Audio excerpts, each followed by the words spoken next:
غم و درد من گران است، غم و دردی تاجیکان است.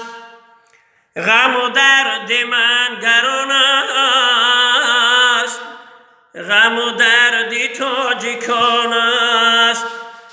غم و درد تاجیکانی در غریب به مکان است.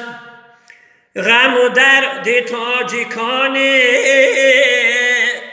در غریب به مکان است. ای خدای مهربانم درد ملتم دوا کن، تاجیکی دور از وطن راه از غریبی ها رها کن. تاجیکی دور از وطن راه از غریبی ها رها